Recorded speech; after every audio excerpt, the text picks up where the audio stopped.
वो रात भी बाकी रातों जैसी ही थी, मगर इस घर के अंदर नफरत की आग पहले से ज्यादा भड़क चुकी थी।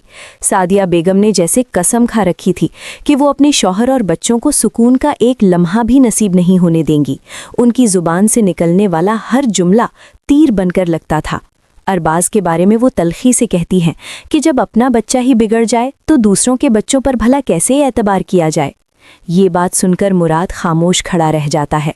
उसके दिल में तूफान होता है, मगर होंठ बंद रहते हैं। एक तरफ माँ बेटियों को ताने देकर तोड़ रही होती है और दूसरी तरफ बेटे को भी माफ़ नहीं करती। दानिया अपने मामू से साफ कह देती है कि वो इस घर में कभी कदम नहीं रखेगी जहाँ उसके शौहर और सास की बेइज्जती हुई हो। इसका लहजा मजबूत होता है, मगर आंखों में नमी छिपी होती है। उधर बिलाल की कहानी तो इससे भी ज्यादा दर्दनाक है। वो अपनी ही बीवी को कैद करके डरा धमका रहा है ताकि उससे जायदाद हथिया सके।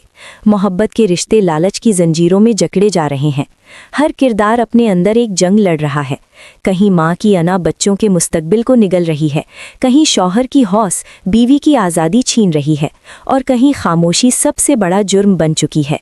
मुराद रात के अंधेरे में छत पर खड़ा आसमान को देखता है और सोचता है कि आखिर कब ये घर दुआओं की जगह बद्दुआओं से आज़ाद होगा। दानिया अपने कमरे में बैठकर माजी की खुशियां याद करती है और आंसू जब्त करती है, जबकि बिलाल की बीवी दीवारों को तकते हुए बस यही सोचती है कि क्या उसकी ज़िंदगी सिर्फ कागज़ों की मिल्कियत बनकर रह गई है। इस कहानी में कोई मुकम्मल बेकसूर नहीं और कोई मुकम्मल जालिम भी नहीं, बस इंसान है जो अपने ज़ख्म दूसरों को दे रहे हैं। मगर असल सच ये है कि जो माँ नफ़रत बोती है वो सुकून नहीं काटती, जो शौहर जुल्म करता है वो इज़्ज़त खो देता है, और जो खामोश रहता है वो अपने हक से हाथ धो बैठता है। क्योंकि रिश्ते ताकत से नहीं, एहतराम से चलते हैं, और जो घर मोहब्बत से खाली हो जाए वो महल होकर भी कब्रिस्तान बन जाता है। इस कहानी का पैगाम यही है कि अगर आज हमने अपने रवैये ना बदले तो कल हमारे बच्चे हमें हमारे ही फैसलों का आईना दिखाएंगे। इसलिए वक्त रहते दिल नर्म करो, जुबान मीठी रखो और रिश्तों को जायद